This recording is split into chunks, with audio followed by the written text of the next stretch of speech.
History is often shrouded in mystery, and the Muslim entry into the Iberian Peninsula is no exception. Why did they come? What truly happened when they arrived? The answers are elusive, scattered across a mix of cryptic contemporary accounts and later narratives. But one thing is certain.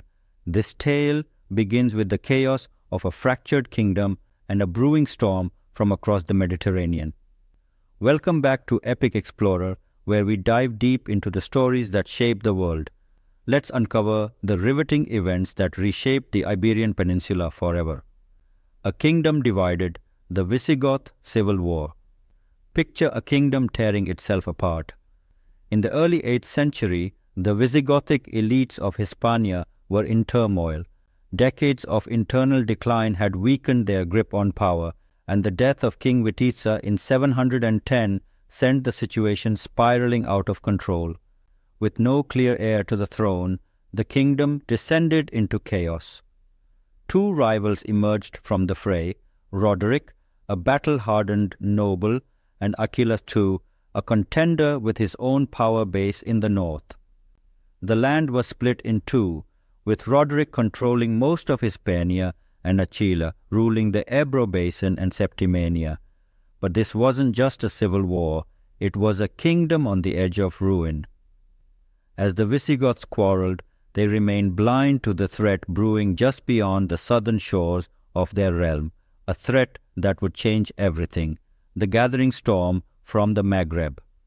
Across the Strait of Gibraltar, the Muslim conquest of the Maghreb was reaching its peak. The Umayyads, led by their brilliant North African governor Tariq Ibn Ziyad, had consolidated their hold over the region. The fragmented Visigothic kingdom presented an opportunity too tempting to ignore. In 711, Tariq launched his audacious invasion, crossing the narrow strait with thousands of seasoned warriors. What awaited the Visigoths was not just another battle, it was the beginning of the end for their kingdom. What happens next? Stay tuned for the epic tale of the Asterisk, Battle of Guadalete Asterisk, and the unstoppable rise of Al-Andalus. Subscribe to Asterisk Epic Explorer Asterisk to dive into the heart of history. Who wore the crown? The fragmented kingship of Hispania. The question of who ruled Hispania during the fateful Muslim invasion of 711 is anything but straightforward. Was there a single king, or was the kingdom hopelessly divided? Evidence, including coins from the era, paints a picture of a fractured monarchy.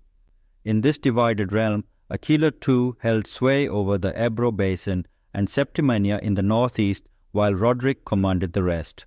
But it was Roderick who would go down in history, not as a unifying king, but as a tragic figure in one of the most pivotal moments in Iberian history: the invasion, Tariq's gamble and Roderick's fall. By 711, the Visigothic kingdom was already a shadow of its former glory.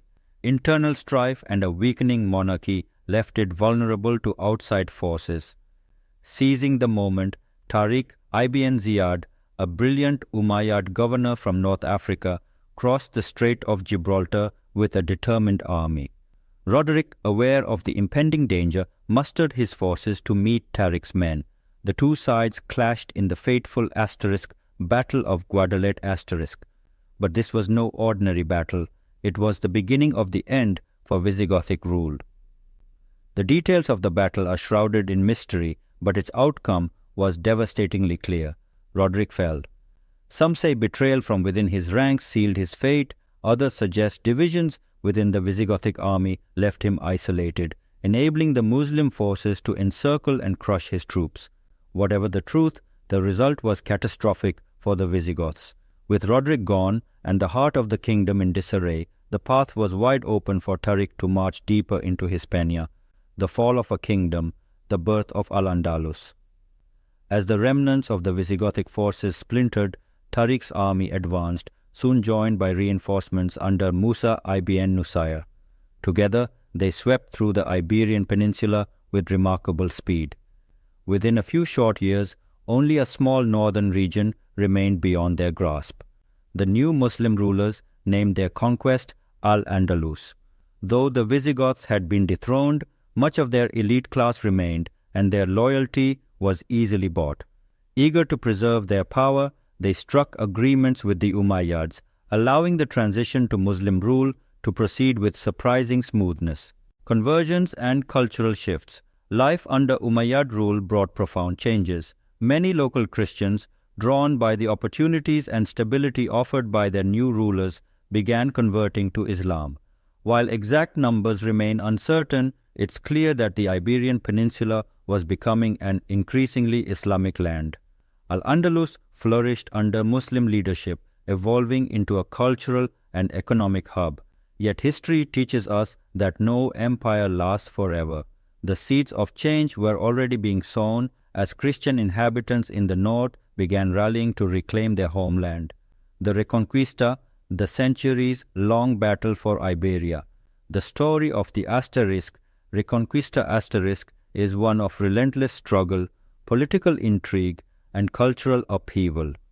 Starting in the 8th century, Christian forces in Iberia began their effort to reclaim lands lost to Muslim rulers. It was a monumental quest that would span nearly 8 centuries, reshaping the destiny of Spain forever. By 1035, the tide was turning. The Kingdom of Aragon emerged in the east, followed closely by the Kingdom of Castile at the heart of the peninsula. Meanwhile, the Kingdom of Portugal secured its position along the western coast. These Christian realms grew stronger as internal strife weakened the remaining Muslim-controlled territories.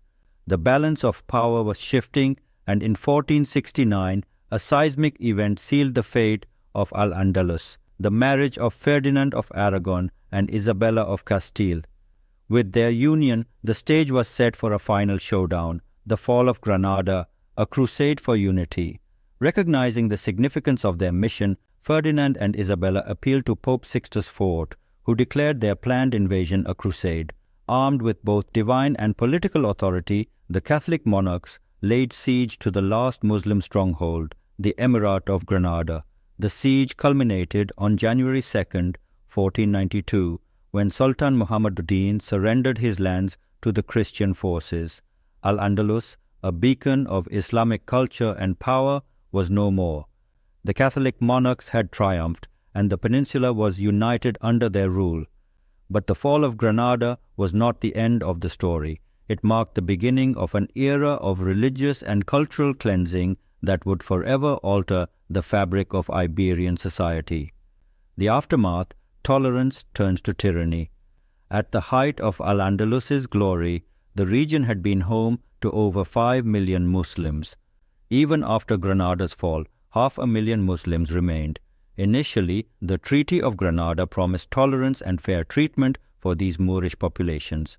Jews, too, were offered protection, albeit with the ultimatum to convert to Christianity or leave within 3 years. However, these promises proved fleeting. In March 1492, the Alhambra decree was issued, ordering the expulsion of all practicing Jews.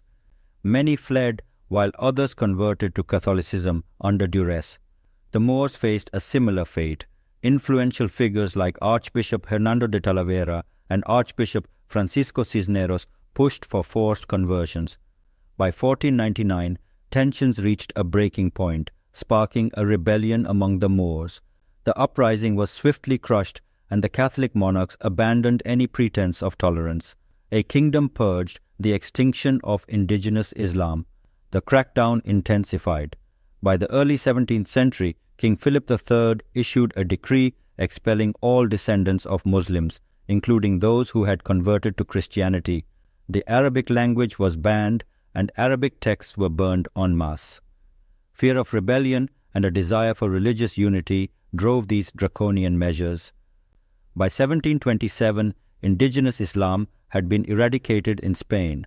Former Muslims and their descendants sought refuge in North Africa and the Ottoman Empire, finding safety and a chance to rebuild their lives. The legacy of the Reconquista, the story of the asterisk Reconquista asterisk, is not just about battles and conquests. It's a tale of resilience, faith, and cultural transformation. For the Muslims and Jews of Iberia, it was a time of hardship and displacement, but their influence endured in the art, architecture, and traditions they left behind. And while the Catholic monarchs succeeded in uniting Spain under Christianity, their legacy is a reminder of how intolerance can reshape a nation and how the echoes of history continue to resonate.